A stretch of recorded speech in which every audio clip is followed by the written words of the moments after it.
ہمارے پاس جو اسوہ ہے، جو ماڈل ہے، جو ہستی ہے، وہ ایسی ہستی ہے جو تمام افراد سے، تمام معصومین سے بھی برتر ہے۔ معصوم کون ہے؟ ہم معصوم نہیں ہو سکتے، ہم پھر بھی خطا کریں گے۔ معصوم کون ہے؟ ہر قدم پہ اسے پتہ ہو خدا کی رضا کیا ہے اور اس کا ہر قدم خدا کی رضا کے مطابق ہو، یہ عصمت ہے۔ لیکن عصمت فاطمی کیا ہے؟ عصمت کبریٰ کیا ہے؟ کہ جو قدم فاطمہ اٹھائے گی اس قدم پہ خدا راضی ہوگا۔ ان اللہ یرضی لرضاها، اللہ رضا فاطمہ میں راضی ہے۔ فاطمہ تو بضعۃ منی فمن اغضبها اغضبنی، صحیح مسلم۔ انما فاطمہ بضعۃ منی یؤذینی ما آذاها، اہل سنت روایات۔ اب کہتے ہیں یہ کس کے لیے کہا ہے کہ فاطمہ کو کون ناراض کرے؟ اس میں بحث کرتے ہیں، اس بحث کو چھوڑو، کون ناراض کرے؟ مقام فاطمہ پتہ چلا، عصمت فاطمہ کے قائل ہوئے۔ روایت نقل کرنا آسان ہے، روایت کو کتابوں میں لکھ دینا آسان ہے، اس کی درایت بہت مشکل ہے۔ چھوڑ دو مصداق کو، ایک لمحے کے لیے نہیں ہو سکتا جو مصداق کو بیان کرتے ہیں، جو اس سے درگیر ہیں وہ سمجھیں گے، باقی ضرورت بھی نہیں ہے۔ مقام سمجھ میں آیا کہ جو فاطمہ کو اذیت کرے گا وہ رسول خدا کو اذیت دے رہا ہے۔ فاطمہ کی خوشی میں اللہ کی خوشی ہے، یہ مقام کسی کو حاصل نہیں ہے۔ پھر اگر کسی کو فاطمہ کے مقابل میں لے کے آؤ، پھر اگر فاطمہ کسی کے مقابل میں ہو اور تم حق کسی اور کو دے دو، چھوڑ دو مصداق، یہ تو مان لیا نا۔ اس مقام تک، جو اس مقام پر ہے، جو جس چیز پہ راضی ہو جائے خدا وہ فراہم کرتا ہو۔ باقیوں کے لیے کیا ہے؟ جیسا میں کہوں تم نے ویسی زندگی گزارنی ہے۔ جناب سیدہ کے لیے کیا ہے؟ جو تم چاہو میں وہی چاہوں گا۔ اس کے بعد جناب سیدہ اپنے اختیار سے کیا چاہتی ہے، کیسی زندگی گزار، سمجھ ہی نہیں آتی کیسے ہو سکتا ہے جس کے اتنے اختیارات ہوں اور وہ زندگی کیسی گزار رہی، اس کا لباس کیسا ہے، اس کا گھر کیسا ہے، افطار کے لیے جو ایک لقمہ موجود ہے، ایک روٹی موجود ہے، وہ بھی سائل کو دے دیتی ہوں۔ اگر مقام جناب سیدہ سمجھ میں آ گیا۔ ایک روایت ہے آپ کے خدمت میں نے کہا میں روایتیں زیادہ پیش کرنے کی کوشش کروں گا، ابھی بھی 3-4 روایتیں پڑھ چکا ہوں لیکن آپ کو بتایا نہیں ہے کہ روایت ہے، اور وہ آپ کی سنی ہوئی روایت۔ ان الیہود کان لہم عرس فجاؤوا الی رسول اللہ، مدینہ میں یہود بھی رہتے تھے، اور یہود کے ساتھ اس وقت جب ریاست مدینہ قائم ہوئی ہے وہاں میثاق ہوا ہے۔ اس میثاق میں یہود کو امت کہا گیا ہے، یعنی امت میں یہود شامل تھے۔ یہود کے ہاں شادی ہو رہی ہے، رسول خدا کے پاس آئے اور کہا کہ ہم چاہتے ہیں آپ کی بیٹی ہماری شادی میں شرکت کریں۔ قالوا لنا حق الجوار، ہمیں حق ہمسائیگی ہے، ہم آپ کے ہمسائے ہیں، ہمسائے میں شادی ہو رہی ہے، ہم چاہتے ہیں برکت کے لیے جناب سیدہ ہماری شادی میں شرکت کریں۔ پھر اس پر انہوں نے اصرار بھی کیا۔ اب رسول خدا کا جواب، رسول خدا کی معرفت آپ کو ہے، ہمیں ہے، سب کو ہے۔ جواب کیا ہے؟ فقال صلی اللہ علیہ وآلہ وسلم انہا زوجۃ علی ابن ابی طالب وہی بحکمہ۔ رسول خدا فرما رہے ہیں کہ فاطمہ اب میرے گھر میں نہیں ہے، اب علی کے گھر میں ہے۔ فاطمہ کا شوہر علی ہے، اب اگر کسی شادی میں آئے گی تو علی کے اجازت سے، شوہر کے اجازت سے آئے گی۔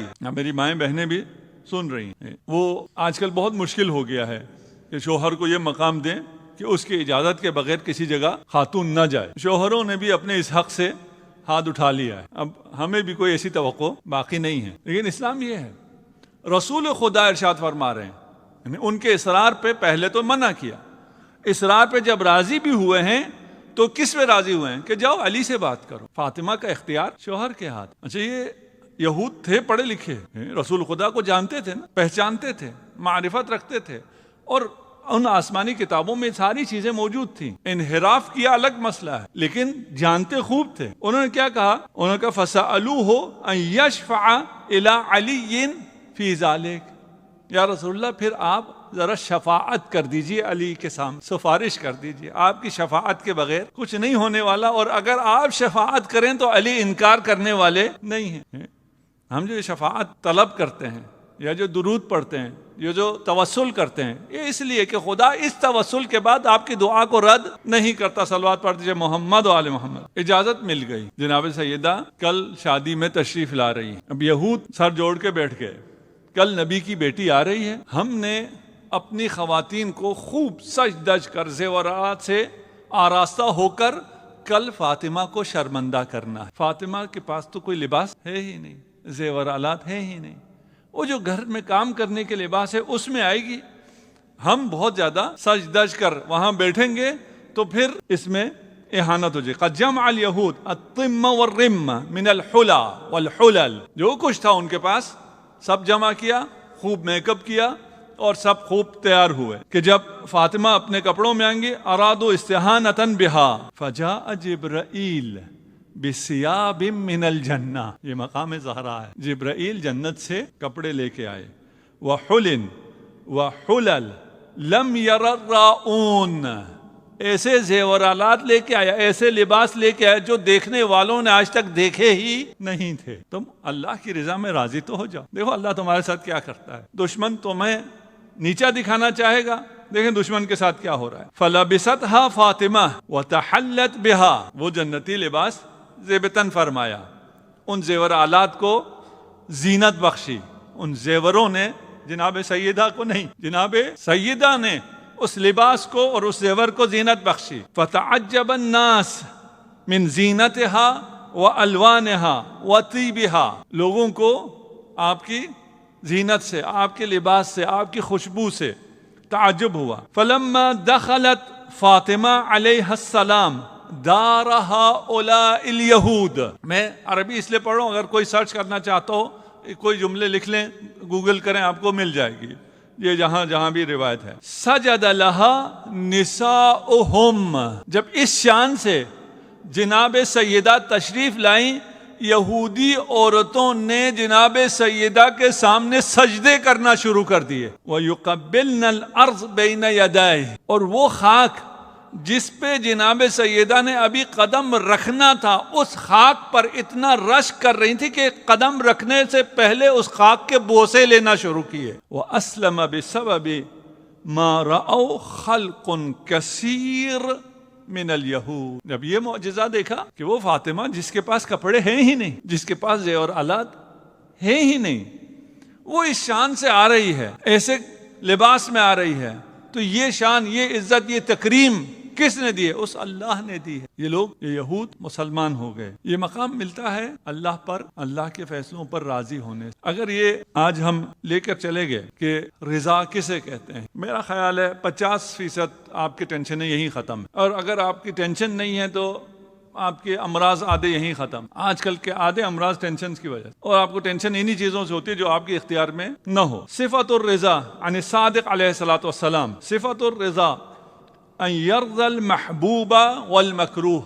صفت رضا یہ ہے کہ یہ نہیں کہ اچھا ہو تو مجھے پسند آئے، اچھا ہو بھی تو مجھے پسند ہے، برا ہو تو بھی مجھے پسند ہے. میں یہ نہیں دیکھتا یہ جو ملا ہے یہ کیا ہے، میں دیکھتا ہوں یہ ملا کس سے ہے. خدا سے ملا ہے، یہ اچھا ہے تو بھی پسند ہے، اچھا نہیں ہے تو بھی پسند، مجھے سب پسند ہے. الرضا شعاع نور المعرفہ، معرفت نہ ہو اور آپ راضی بقدر خدا ہو، ممکن ہی نہیں ہے. معرفت ہوگی، کانسیپٹ آپ کے کلیئر ہوں گے، پھر جا کر آپ صفت رضا. الراضی فان عن جمیع اختیارہ، یہ صرف جناب سیدہ میں ہے.